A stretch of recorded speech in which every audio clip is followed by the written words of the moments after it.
ഇപ്പോൾ ശ്രീ ആർ മണിക്കുട്ടൻ കഴിഞ്ഞ ദിവസവും ന്യൂസ് ടെൻസ് അദ്ദേഹവുമായി സംസാരിച്ചതാണ്. ഹൈറേഞ്ച് NSS യൂണിയന്റെ പ്രസിഡന്റായി അദ്ദേഹം തുടരുന്നത് നിയമ പോരാട്ടത്തിലൂടെയാണ് എന്നാണ് അദ്ദേഹം പറഞ്ഞത്.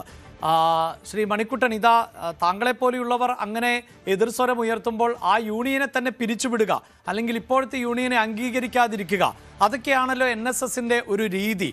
അതുകൊണ്ട് തന്നെ ഈ പ്രതിഷേധ സ്വരങ്ങളെ ശക്തിപ്പെടുത്തുക എന്നത് അത്ര എളുപ്പമാണോ? നമസ്കാരം അഭിലാഷ്, എനിക്കൊരു ശകല സമയം തരണം. കാരണം പൊട്ടനാനെ കണ്ട പോലെയാണ് ഈ വിഷയത്തിൽ എല്ലാവരും സംസാരിക്കുന്നത്. വാസ്തവം എന്താണെന്ന് ചോദിച്ചാൽ NSSന്റെ നായർ സർവീസ് സൊസൈറ്റിയുടെ അതിന്റെ നിയമാവലി അനുസരിച്ച് ഈ ജനറൽ സെക്രട്ടറി എന്ന് പറഞ്ഞയാളെ കമ്പനിയുടെ മാനേജിംഗ് ഡയറക്ടർ മാത്രമാണ്. അദ്ദേഹത്തിന് ഈ സംഘടനയുടെ കീഴ്ഘടകങ്ങളിൽ യാതൊരു അധികാരവുമില്ല. NSSൽ രജിസ്ട്രാർ എന്ന് പറയുന്ന ഒരു പദവിയുണ്ട്. ആ രജിസ്ട്രാർ പോസ്റ്റിൽ ഇരിക്കുന്ന ആളിന് മാത്രമേ കീഴ്ഘടകങ്ങളുടെ മേൽ നടപടിയെടുക്കാൻ അവകാശമുള്ളൂ. നായർ സർവീസ് സൊസൈറ്റിയുടെ നിയമാവലി, താലൂക്ക് യൂണിയന്റെ നിയമാവലി, കരയോഗത്തിന്റെ നിയമാവലി, ഞാനിത് കേൾക്കുന്ന ബഹുമാനപ്പെട്ട നായർ സമുദായ അംഗങ്ങളോട് പറയാൻ ആഗ്രഹിക്കുന്നത്, നിങ്ങൾ ഈ 3 നിയമാവലിയും ഒന്ന് പഠിച്ചു നോക്കണം. അതിലെവിടെയും ജനറൽ സെക്രട്ടറി എന്ന് പറയുന്ന ഒരു വാക്കുപോലും ഇല്ല. NSSന്റെ രജിസ്ട്രാർക്കാണ് അധികാരം.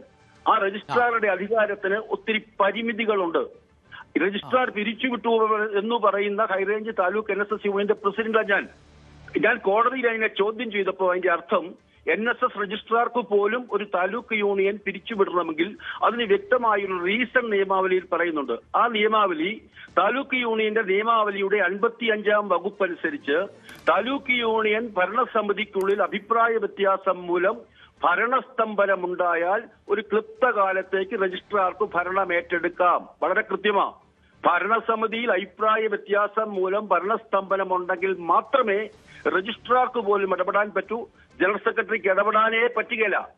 കൊട്ടാരക്കര താലൂക്ക് ജനറൽ സെക്രട്ടറി തന്നെ ഇടപെടണമെന്നില്ലല്ലോ. ജനറൽ സെക്രട്ടറിയുടെ താല്പര്യങ്ങൾക്കനുസരിച്ച് പ്രവർത്തിക്കുന്നവരാണ് ഇവർ, ഈ രജിസ്ട്രാർ അടക്കമുള്ളവരെങ്കിൽ സ്വാഭാവികമായും ആ പവർ അദ്ദേഹത്തിൽ തന്നെയാണ് എന്നല്ലേ അറിയേണ്ടത്. പറ്റിയ ഒരു വലിയ അപജയമാണ് മന്നത്ത് പത്മനാഭനും MP മന്മഥൻ സാറും ഒക്കെ ഇരുന്ന മഹാരഥന്മാരിരുന്ന കസേരയിൽ ഇന്നിരിക്കുന്നത് വെറും ശമ്പളക്കാരൻ മാത്രമാണ്.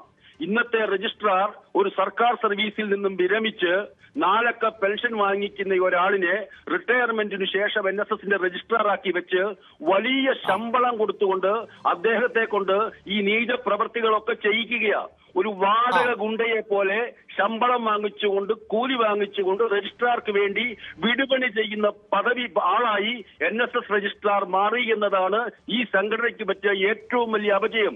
എന്തുകൊണ്ട് ഞാൻ താങ്കളിലേക്ക് വരാം. തുടരൂ. ഇപ്പോൾ കൂടുതൽ വാർത്തകൾക്ക് News 18 Keralam YouTube channel subscribe ചെയ്യുക.